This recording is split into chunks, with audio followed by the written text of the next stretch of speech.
Pancreatic cancer has one of the lowest survival rates of any major cancer. A 5-year survival rate around 13%, according to the American Cancer Society. One of the reasons is timing.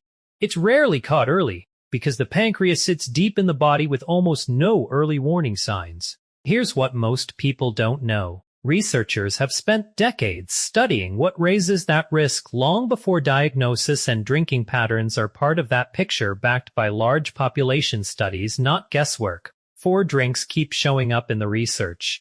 2 have strong, consistent evidence behind them. 1 has a real biological mechanism but weaker direct proof.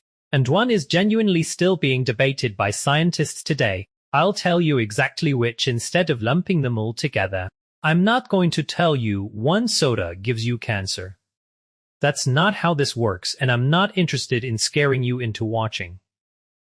I'm going to walk you through what the research actually found, in plain language, so you can judge the risk yourself. Including where the evidence is thin, not just where it's strong. Stay through drink number 3. It's the one most people over 60 reach for, specifically because they believe it's the safer option. And the evidence is more complicated than you'd expect. By the end, you'll know exactly which drinks the research supports, how strong that evidence really is. Quick context, because it changes how you'll hear everything that follows. Your pancreas sits deep behind your stomach, tucked below your ribcage, roughly where your spine and stomach overlap. It doesn't have nerve endings that warn you early the way, say your skin or your gut does. That's a big reason pancreatic cancer has one of the lowest early detection rates of any major cancer. Most cases aren't caught until the disease has already spread beyond the organ itself. For cancers like breast or skin cancer, a lump or a mole change often sends someone to a doctor while the disease is still small and treatable. The pancreas doesn't give you that kind of signal. Early tumors can grow for months, sometimes longer, without producing pain, without producing digestive symptoms, without producing anything you'd notice in daily life. By the time symptoms do show up, persistent back pain, unexplained weight loss, new digestive trouble, the disease has often already advanced. That's the hard part. Here's the useful part. Pancreatic cancer risk isn't random.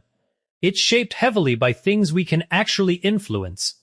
And what you drink turns out to matter more than most people realize.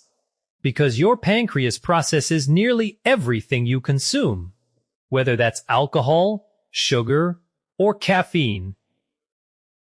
The American Cancer Society attributes a meaningful share of pancreatic cancer cases to modifiable lifestyle factors. Smoking is the single biggest one, with diet and drinking patterns close behind, along with body weight and activity level. So this isn't a minor side note buried in a research footnote. It's one of the few real levers you actually have in a disease where early detection tools are still limited. That's exactly why this list matters. Not because any single drink is a verdict, but because these are patterns you can actually change starting today, long before anything would ever show up on a scan. With that in mind, let's start with the drink where the evidence is strongest and the most ignored. Drink 1 is alcohol, specifically regular, heavy drinking, not an occasional glass of wine with dinner. This is the one with the clearest evidence, so let's start here and build the rest of the list on top of it. Here's the mechanism. And it's worth understanding because it explains a lot of what's coming later in this video too. Your pancreas doesn't just make insulin, it also produces digestive enzymes that break down the food you eat. Under normal conditions, those enzymes stay inactive until they reach your intestines. Drink heavily over years, and that process can go wrong. The enzymes start activating too early inside the pancreas itself, essentially starting to digest the organ that made them.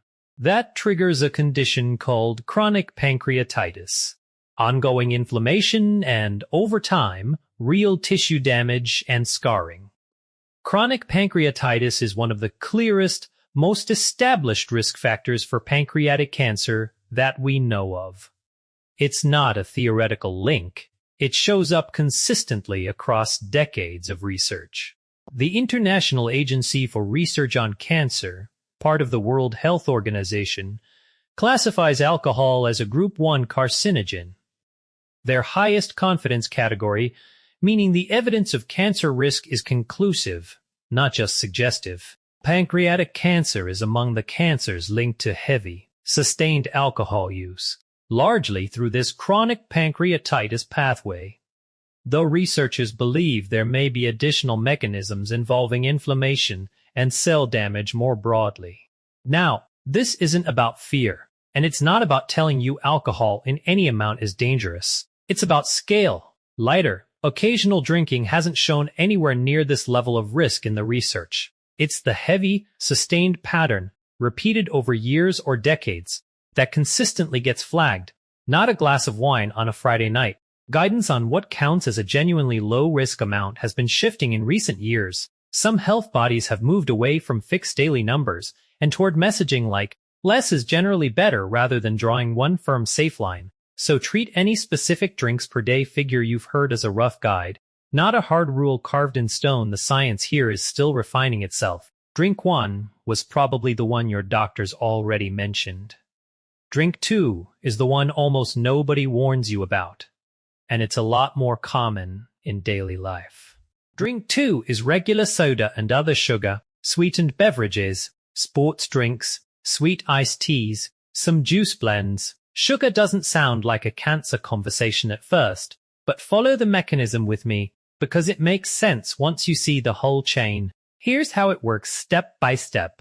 Sugar, especially in liquid form, spikes your blood sugar fast. Faster than sugar eaten with food, because there's no fiber or fat slowing digestion down. Your pancreas responds by releasing a large burst of insulin to bring that blood sugar back under control. Do that once, it's nothing. Do it day after day, year after year, and your cells can start responding less to that insulin signal over time. A state researchers call insulin resistance. Chronically high insulin levels are believed to promote cell growth signals inside the pancreas that, over the long term, may contribute to cancerous changes. It's the same broad hormonal pathway that's been studied in relation to type 2 diabetes, which is itself independently linked to higher pancreatic cancer risk. The two conditions seem to feed into similar biology. A well-known prospective study out of Sweden followed tens of thousands of people over roughly a decade and found that regular sugar-sweetened soda drinkers had a meaningfully higher rate of pancreatic cancer than those who rarely drank it. Other cohort studies from different countries have found broadly similar patterns, though not every study agrees on exactly how large the effect is. Some show a modest increase, others a more pronounced one. That's normal in nutrition research, where diet is hard to measure precisely over decades, and I'd rather tell you that plainly than pretend the number is more exact than it really is. Consistent across nearly all of these studies is the direction of the effect. Regular high sugar intake, especially from drinks your body absorbs fast, keeps showing up alongside higher pancreatic cancer rates. That consistency, even without a single perfect number, is exactly why researchers take it seriously. Now here's the one that catches health-conscious people off guard the most, because it's marketed as an energy solution, not a sugar problem. But here's why they still earn a place on this list. Most energy drinks combine two things we already know matter for pancreatic health, and they combine them in a more concentrated way than almost anything else people drink regularly. First, a heavy sugar load, often more sugar per can than a standard soda. Second, very high caffeine concentrations, frequently consumed on an empty stomach, first thing in the morning or stacked 2 or 3 times across a workday. That combination puts extra strain on the same insulin and inflammation pathways we just talked about with sugary drinks, but does it with more intensity, and often on top of an already stressed system, since people who reach for energy drinks are frequently doing so under fatigue, poor sleep, or high stress, all of which independently affect metabolic health. Some smaller studies have looked specifically at high caffeine intake and pancreatic inflammation markers, with mixed results. Not conclusive, but enough that researchers consider it worth continued study rather than dismissing it outright. So this one sits in a genuinely different category than alcohol or regular soda. A plausible mechanism, real biological reasoning behind it, but the direct evidence isn't there yet. That's the honest version of this section, not the dramatic one. And to be clear, drinking these occasionally, say before a workout or during an occasional late night, is a very different picture than someone drinking 2 or 3 a day for years. That distinction matters for nearly everything on this list, but especially here, where the evidence is the least settled. That brings us to the one I promised you at the start, the drink most people over 60 reach for, specifically because they think it's the safe alternative. Drink 4 is diet soda and other artificially sweetened beverages. And I want to slow down here more than anywhere else in this video, because this is genuinely one of the most contested topics in nutrition science right now. And you deserve the full picture, not a scary headline. In 2023, the World Health Organization's cancer research arm classified aspartame, one of the most common artificial sweeteners, as possibly carcinogenic to humans, their Group 2B category. That headline traveled fast, and a lot of coverage stopped right there. But it's worth understanding what that classification actually means. Group 2B is the weakest of the WHO's carcinogen categories. It sits below probably carcinogenic and well below the conclusive evidence tier that alcohol falls into. Group 2B signals limited, inconclusive evidence, meaning there's some reason for concern in certain studies, but not a confirmed causal link. Plenty of common substances have landed in this same category over the years without triggering major changes in daily behavior. At the same time, and this is the part that often gets left out of the headlines, the WHO's own Joint Expert Committee on Food Additives reviewed that same body of evidence separately and left its recommended safe daily intake unchanged. For most adults, that safe level works out to drinking well over a dozen cans of diet soda a day before you'd even approach the limit, a threshold almost nobody realistically hits. Large cohort studies looking specifically at diet soda and pancreatic cancer have produced inconsistent results. Some show a small statistical association, others show none at all. Once other factors like body weight and overall diet are accounted for, that inconsistency itself is meaningful information. It tells us this isn't a strong, repeatable signal the way the alcohol or sugar soda research is. So here's the honest summary. And I mean this as the actual conclusion, not a hedge.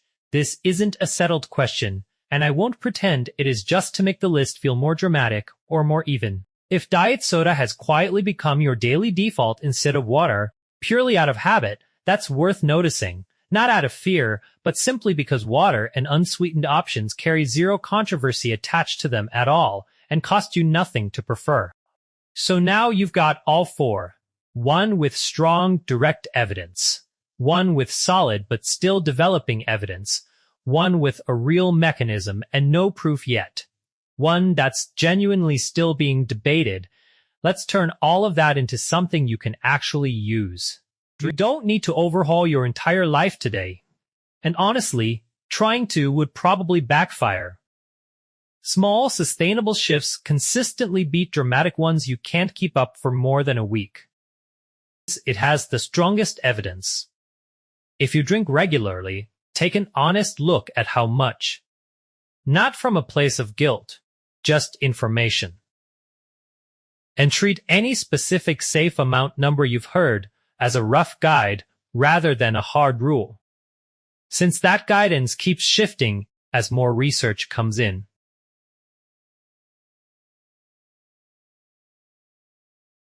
Next, soda. If it's a daily habit, you don't have to quit cold turkey. Try swapping even half of those servings for sparkling water, unsweetened tea, or plain water with fruit in it. Small substitutions, repeated daily, add up to a real shift in how much sugar your pancreas is processing over a year. For energy drinks, the simplest rule is frequency. Occasional use, tied to something specific like an early flight or a big deadline, is a very different pattern than a daily habit. Treat them as occasional, not routine. And with diet soda, genuinely, no need for panic. Just don't assume diet automatically means risk-free. And don't build your whole routine around that assumption being permanently true, since the science is still moving on this one. The video was never about scaring you away from everything in your fridge. It was about handing you the same information researchers actually have, clearly, honestly, with the uncertainty left in instead of hidden, so you can make your own informed call instead of just reacting to a scary title. If this changed how you think about even one daily habit, the most useful thing you can do is send it to the one person you know who drinks one of these every day without a second thought. Not to alarm them, just to hand them the same information you now have, the same way it was just handed to you. And if you want more videos like this, grounded in real research, honest about what's proven and what still isn't, subscribe. And tell me in the comments which of these 4 surprised you the most. I read every single one. Take care of yourself. I'll see you in the next video.